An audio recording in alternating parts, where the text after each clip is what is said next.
함께 보실 말씀은 사도행전 1장 14절입니다. 사도행전 1장 14절입니다.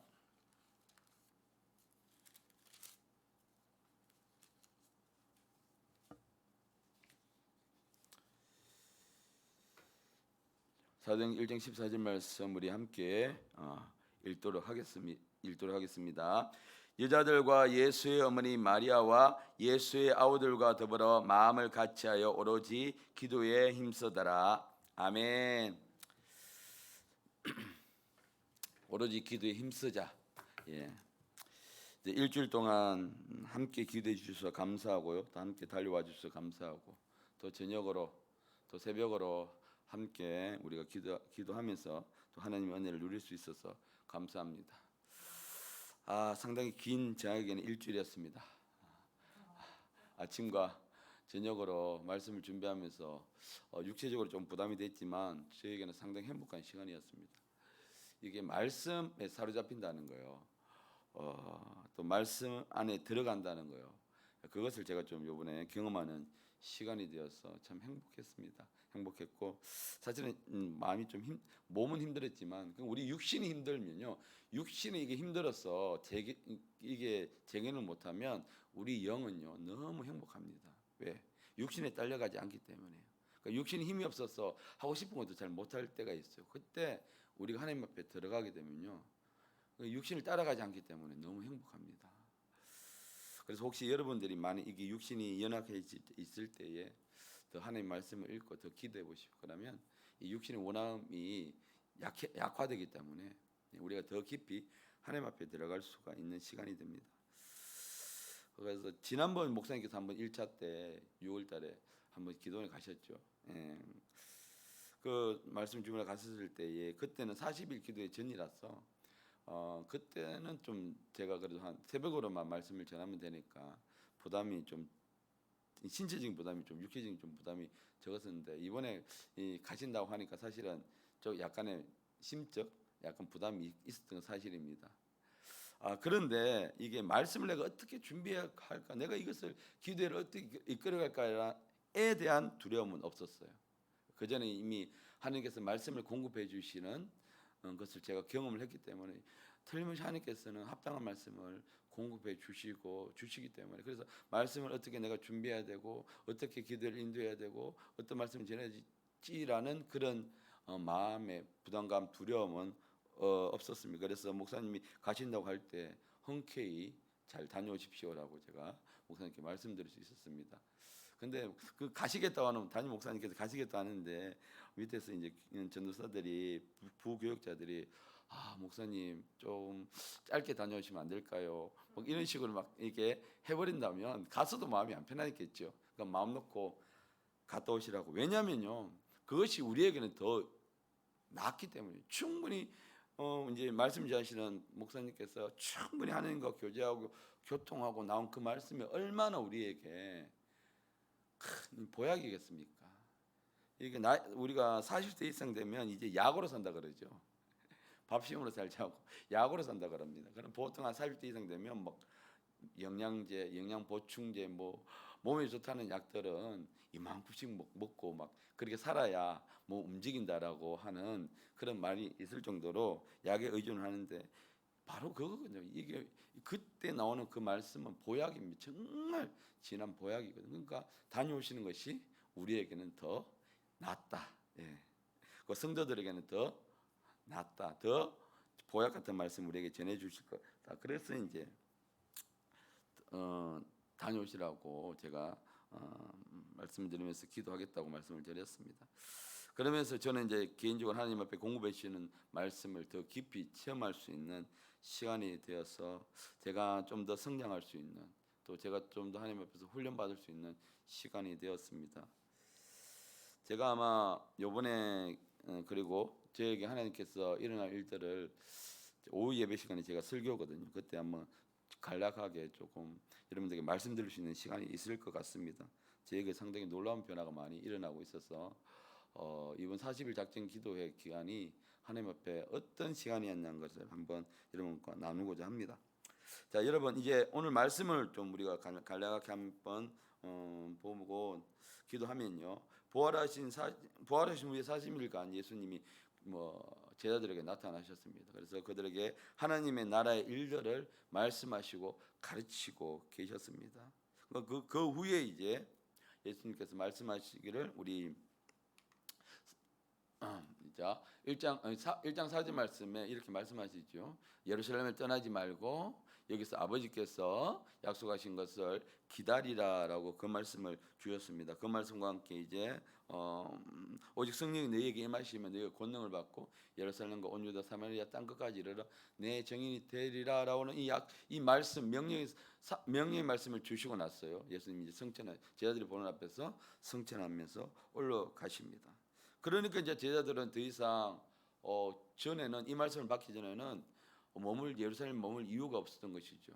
그러니까 각기 이제 집으로 돌아가려고 마음을 먹고 있었는데 예수님 이 말씀이 딱 제자들에게 주어지니까 제자들은 이제 우리가 예루살렘에 왜 있어야 되는지 이유가 생겼기 때문에 그들이 이제 기다리면서 기도한 것이지요.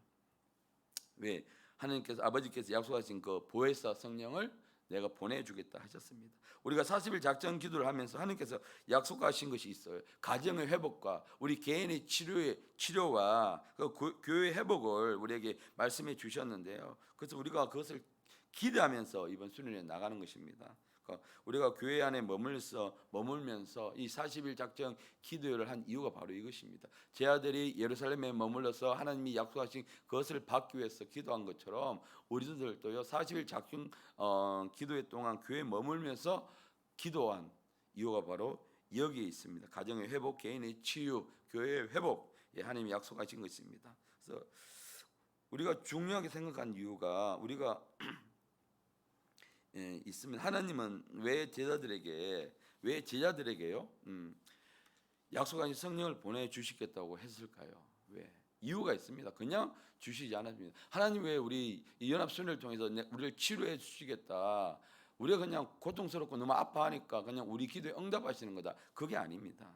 성령을 보내주신 이유가 명확합니다. 그래서 우리는 이번 순회를 통해서 일어날 일들, 개인적으로 일어날 일들이나 또는 교회적으로 일어날 일들이 절대로 교회의 자랑이나 개인의 자랑이 돼서는 안 된다는 것입니다. 나에게 이런 일이 있었어, 그래서 이런 일을 통해서 하나님의 영광을 나타내는 것은 좋은데 내가 이렇게 기도했더니 내가 이렇게 나았어, 그럼 결국은 내가 열심히 기도했기 때문에 내가 나은 것이야, 하나님이 역사하신 것이가 되지 않기 때문에요. 그래서 우리 이런 일들이 내가 하나님의 복음을 전하는데 도구로 사용되면 될 수 있지만 나의 자랑거리가 되면, 내가 이렇게 금식을 했더니, 내가 이렇게 40일 작정 기도를 했더니 하나님이 역사하셨어, 이거는 결국 그 하나님의 영광을 내가 도둑질하는 것이거든요. 제자들도 마찬가지입니다. 성령을 보내주신 이유가 뭐냐 그러니까 바로 이것이죠. 아까 제가 말씀드렸던 1장 8절 말씀에 오직 성령이 너희에게 임하시면 너희가 권능을 받고 함께 읽겠습니다. 예루살렘과 온 유대와 사마리아와 땅 끝까지 이르러 내 증인이 되리라. 예, 맞습니다. 이것입니다.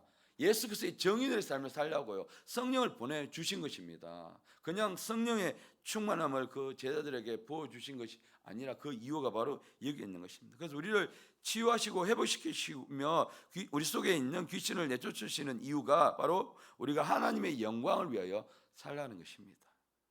이 모든 일들이 우리가 오직 하나님께만 영광이 되어야 합니다. 우리가 하나님의 영광을 올리는 도구로 이것이 사용되어야 하는 것이죠. 그래서 이것이 개인의 자랑이나 교회가 유명해지는 도구나 이것이 되어서는 절대 안 된다는 것입니다. 자, 여러분 닉 부이치치라는 사람 여러분 아시죠? 몸통만 있고 사지가 없는 사람.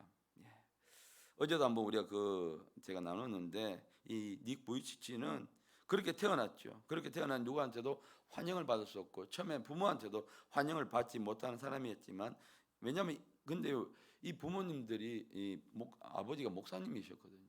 얼마나 자녀를 가졌을 때에 기도를 했겠어요. 그런데 기도했는 결과가 이런 아이가 태어났으니까 받아들이기가 쉽지 않겠죠. 저도 사실은 저희 딸을 낳을 때 집사람이 노산이라 염려를 많이 했거든요. 왜? 노산은 기형아를 낳을 확률이 높기 때문에 확률적으로 높다는 것이죠. 낳는다는 게 아니라. 그래서 무지하게 기도했습니다. 예. 감사하게도 이제 감사하게도 예. 아이를 딱 받아봤을 때 팔다리가 다 있고 눈이 제대로 있고 예. 예. 그리고 또 예쁘게 생겼고 예쁘진 않았습니다만은 그 처음에 딱 갓난아이를 받았을 때 와 얘가 여잔가 남잔가 예. 나를 닮아서 안 되는데 예. 이렇게 했었는데 이 아이를 받았을 때에 이런 부모들이 절망할 수밖에 없었죠. 그러나 이제 그 마음을 추스리고 하나님께 주신 이 자녀를 잘 키우겠다고 마음을 먹었죠. 덕분에 이 아이는 부모의 사랑 속에서 잘 자랄 수가 있었습니다. 그런데 학교에 가보니까 나와 다른 친구들이 너무 많은 거예요. 그 속에서 그나마 그것도 충분받았는데 그 아이들이 이 아이를 왕따시키고 놀리고 하기 시작하는 것이죠. 예. 그러니까 이 아이가 움직이지 못하니까 엉뚱한 데 갖다 놓고 예. 수업 시간에 와보라 그러고 그러니까 움직일 수가 없는 상태니까요. 얼마나 상처를 많이 받겠습니까? 그러다 보니까 이 마음속에 아이가 나는 사람들이 짐이구나, 짐덩어리구나 하는 생각 때문에 집에서 욕조에 물을 받아 놓고 자살을 여러 번 시도를 했습니다. 다행히 할 때마다 실패를 했죠. 그때 이제 그분이 고백하기를 그때 하나님이 나를 살리셨구나라고 고백하는데 그 과정을 겪으면서 다시 부모님의 사랑을 깨닫게 되고 그 후에 다시 부모님의 사랑을 통해서 아이가 회복됩니다. 그러나 항상 마음 한쪽에는 어두운 그림자가 있었습니다. 아직 자기가 나를 하나님 왜 이렇게 나를 만드셨을까라는 그 원망의 마음이 한쪽에 사로잡고 있었습니다. 그런데요 계속 이 아이에게 부모님은 말씀을 양육시켰고요. 이 아이도 이제 하나님 말씀을 읽으면서 마음이 조금씩 회복되고 있는데 어느 날 그에게 요한복음 9장 3절 말씀이 마음에 확 와닿았습니다. 그 말씀에 뭐가 있습니까? 예수께서 이르시되 하면서 날 때부터 맹인인 이 아이가 사람이 있었는데 제자들이 묻기를 누구의 잘못으로 이 아이가 이렇게 맹인으로 태어납니까? 그러니까 자기랑 너무나 처지가 비슷한 사람의 이야기인 거거든요. 그런데 예수님께서 말씀하시기를 이것은 누구의 잘못도 아니다. 사실은 그때 이 질병은요 어떤 죄의 결과로 인식을 했기 때문에 이렇게 사람들이 물어봤던 것이죠. 무슨 죄 때문에 부모의 죄입니까? 아니면 이 사람 원래 죄입니까? 그렇게 물어봤던 것인데 이것은 바로 하나님의 일을 나타내기 위해서다. 우리 속에 연약함이 있어요. 우리 가정에 연약함이 있고 우리 가정에 아픔이 있어요. 자, 이것이 누구의 잘못은 아니라는 것이죠. 이것을 통해서 하나님이 하실 일, 하나님이 나타내실 일, 하나님 받으실 영광을 위하여 쓰라는 것이죠. 그래서 하나님이 약한 자를 들으시는 이유가 바로 거기에 있습니다. 강한 자들은 자기 멋에 살기 때문에요. 자기 잘남에 살기 때문에 하나님의 영광이 그걸 통해서 나타날 수가 없습니다. 똑똑한 사람, 건강한 사람, 많이 가진 사람들은 하나님을 찾지 않는 이유가 거기 있습니다. 나의 힘으로도 얼마든지 다 살아갈 수 있으니까요. 그런데 연약한 자들, 가난한 자들, 질병에 시달리는 자들은 하나님을 의지할 수밖에 없죠. 그 의지하는 힘을 통해서 하나님이 그에게 역사하셨어요. 그러면 그분은 오직 하나님께만 영광을 돌리게 되는 것이죠. 그러면서 이것을 발견했다는 것이죠. 그렇구나. 내가 이렇게 연약하게 태어난 이유는 바로 거기에 있구나. 하나님이 나를 통해서 뭔가 하시려고. 그래서 하나님의 목적이 여기에 있구나. 이것을 이 아이가 이 말씀을 받으면서요. 마음의 변화가 확 일어나기 시작한 것입니다. 그 전까지는 말씀을 읽어도요 위로가 되었지만 이 말씀처럼 자기 삶을 통째로 바꾸는 말씀은 없었다는 것이죠. 그러면서 그의 삶의 목적이 완전히 변화되었습니다. 그래서 자기처럼 이렇게 연약한 자들, 장애인들 위해서 돕고 그들을 세우는 그의 직업뿐만 아니라 이 일을 통해서요 건강한 사람들도요, 그렇죠? 주님께 돌아오는 많은 역사적인 그런 일들이 있었죠. 이분 또 한국에 몇 번 오셨고 방송에도 출연을 했습니다. 그때마다 예수님을 모르는 사람들도 예수님께 돌아오는 그런 놀라운 일들이 일어났습니다. 여러분, 우리가 치유받는다는 것은요 그것을 통해서 우리가 하나님의 영광을 드러내기 위해서인 것입니다. 그래서 이번에 우리가 치유받는 것을 통해서 우리는 하나님의 영광이 나타나야 되는 것입니다. 그래서 우리가 수련회를 위해서 기도할 때 가장 먼저 하는 것이 바로 성령의 충만함입니다. 성령이 충만해야 우리가 예수 그리스도의 삶을 살 수가 있는 것이, 오직 너희가 성령이 너희에게 임하시면 너희가 권능을 받는다고 그랬어요. 그러니까 성령을 충만함을 받아야 우리가 이 질병의 취함을 받고 우리 가정의 회복을 받는다 하더라도 내가 하나님 위해서 온전히 사용될 수 있는 것입니다. 그래서 정인이 되는 첫 번째 조건이 바로 우리는 성령 우리에게 임하시는 것입니다. 자, 여러분 이제 수련회가 한 주밖에는 남지 않았습니다. 이제 딱 다음 주 금요일에 시작되니까 딱 한 주입니다. 예. 우리는 이제 뭘 해야 되냐면 이제 한 주 동안 남은 시간 또 그동안 우리 열심히 기도했지만 오로지 우리는 기도에 그동안 우리가 기도했던 것에 기도에 힘쓸 때입니다. 근데 기도할 때 우리는 어떻게 하라 그랬습니까? 오늘 기도할 때 서로 마음을 같이 하라고 했습니다. 기도할 때 우리는 마음을 같이 해야 합니다. 우리는 시간을 미리 40일이라는 시간을 한정해서 기도를 해왔습니다. 그래서 우리가 언제까지 기도하면 될 것이다 이야기했지만, 그러나 오늘 본문에서 읽은 것처럼요, 제 아들은요 언제 하나님이 성령을 부어주실지 모르는 상태에서 그냥 그 약속만 믿고 기도를 했던 것입니다. 그러니까 시간이 정해지지 않았어요. 이게 언제 끝날지 모릅니다. 그렇지만 하나님이 부어주실 그 성령을 기대하면서 그들이 순종해서 기도하기 시작했습니다. 그래서 제자들뿐만 아니라 함께 기도하시는 모든 분들이 예수님께 철저하게 순종해서 기도해오고 있었습니다. 거기 120명 사람들이 모였는데요, 오직 예수님께서 말씀하신 그 말씀을 붙잡고요, 한 마음으로 성령이 임할 때까지. 그래서 기도를 하다 보면요, 처음 우리가 마음 먹고 시작할 때는 의욕을 가지고 시작합니다. 그런데 이게 기간이 언제인지 몰라요. 그러면 하다가 지치게 돼 있습니다. 중요한 것은 그때 우리가 한 마음으로 기도하면요, 우리가 끝까지 순종하면서 기도를 해 나갈 수가 있는 것입니다. 어떻게 역사하실지, 얼마나 강하게 역사할지 그것은 하나님만 아십니다. 이번 수련회 하나님이 어떻게 우리 역사할지, 우리 생각에 지금 하나님 이렇게 역사해 주셨으면 좋겠어, 나를 이렇게 고쳐 주셨으면 좋겠어 라고 하는 생각들을 다 버리셔야 합니다. 그 생각대로 되지 않으면 우리 되게 실망을 합니다. 내가 이렇게 기도했는데 왜 하나님이 이렇게 역사하지 않았지? 내가 이렇게 기도했는데 왜 하나님이 나를 안 고쳤지? 이 생각을 버리셔야 한다는 것입니다. 왜? 우리는 지금 그런 바람을 가지고 기도를 하지만 하나님이 어떻게 역사할지 하나님만이 아신다는 것이죠. 이 치유의 집회의 주권자 하나님이시지 우리가 아니라는 것입니다. 하나님, 내가 이렇게 기도했으니까 나를 이렇게 고쳐주세요. 그건 하나님을 이용하는 것이죠. 그런데 그걸 내려놔야 한다는 것입니다. 제자들도 마찬가지입니다. 어떻게 우리가 하나님 역사할지 모르지만 오직 하나님의 약속의 말씀을 붙잡고 기도를 했습니다. 그들이 성령 충만 받은 이유가 무엇입니까? 예수님이 말씀하셨죠. 내 증인이 되라고요. 증인이 되야겠다. 예수 그리스도의 증인이 되어야 되기 때문입니다. 그래서 우리는요, 생각을 내려놓고 이제 남은 일주일 동안 오로지 그냥 기대함, 어떤 기대함? 하나님이 우리를 회복시키신다는 기대함을 가지고, 역사하신다는 그 기대함을 가지고요, 약속의 그 성령을 기대하는 마음을 가지고 우리는 오로지는 꾸준하게 계속 기도에 전념한다는 것입니다.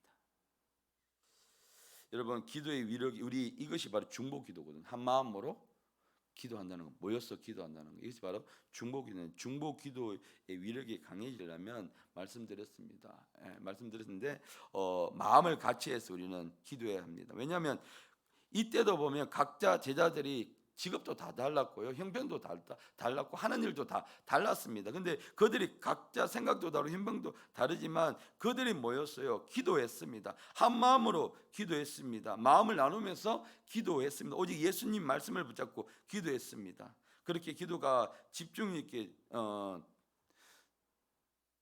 될 수 있었던 것은 바로 마음을 같이 했기 때문입니다.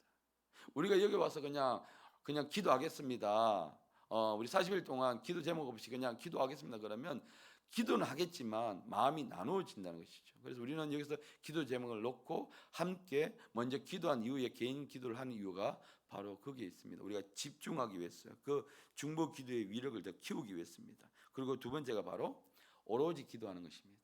마음을 같이 하고 오로지 기도에 우리가 힘써야 합니다. 하나님께서 이번 수련회에서 원하시는 것이 바로 이 기도의 회복입니다. 얼마나 기도를 안 했으면요, 교회들이 우리가 기도를 먹고 사는데 바쁘다고 24시간 중에 내가 얼마나 하나님 앞에 시간을 드리나 한번 여러분 생각해 보십시오. 우리는 세상은요, 공짜가 없죠. 투자한 만큼 받죠. 하는 날은 마찬가지로 심는 대로 거둡니다. 기도 한 30번 해놓고 나는 한 3시간 기도한 만큼 얻으려고 그러면요, 절대로 그렇지 않습니다. 하나님 공평하시거든요. 내가 24시간 중에 얼마나 하나님 앞에 시간을 드리는, 내 마음을 드리는, 마음이 있는 곳에, 그렇죠? 내가 하나님이 그곳에 계시거든요. 그래서 우리가 시간을 드려야 합니다. 자, 돌항아리 여러분, 돌항아리에 물이 가득 채워질 때 물이 포도주로 변하는 기적이 일어났죠. 자, 우리 교회와 개인의 회복을 이루어지려면요, 이 교회당과 우리 자신이 기도로 채워지는 순간이 와야 합니다. 그래야 하나님의 기적의 역사가 일어납니다. 여러분, 채운다는 것은 무엇입니까? 내가 꾸준히 오로지 기도하는 것입니다. 자, 그렇게 기도했더니 우리 사도행전 1장 4절 말씀 읽고 우리가 이 시간 기도로 나가도록 하겠습니다. 그렇게 마침내 기도했더니 강력한 성령의 임재가 그들이 모이고 기도하는 곳에 임하였습니다. 우리가 이번 수련회 때 이 말씀대로 이루어짐을 기대하고 나가셔야 합니다. 우리가 꾸준히 기도했더니, 오로지 기도했더니 하나님의 성령의 역사하심이 이렇게 강하게 일어났더라. 이 말씀을 붙잡고 오늘 기도해 주시길 바랍니다. 함께 읽겠습니다. 오순절 날이 이미 이름에 그들이 다 같이 한 곳에 모였더니 호련히 하늘로부터 급하고 강한 바람 같은 소리가 있어 그들이 앉은 온 집에 가득하며 마치 불의 여처럼 갈라지는 것들이 그들에게 보여 각 사람 위에 하나씩 임하여 있더니 그들이 다 성령의 충만함을 받고 성령의 말하게 하심을 따라 다른 언어들로 말하기를 시작하니라. 여러분, 이 말씀대로 될 줄 우리가 믿습니다. 이 말씀을 선포하고요, 하나님의 역사하심을 믿고 이 개인의 회복과 교회의 치유와 회복을 기대하면서 이 시간 우리가 이제 남은 시간 동안 일주일 동안 계속 저녁 집회가 저녁 기도회가 진행됩니다. 오로지 우리는 기도에 힘쓰시길 바랍니다. 함께 기도하시겠습니다.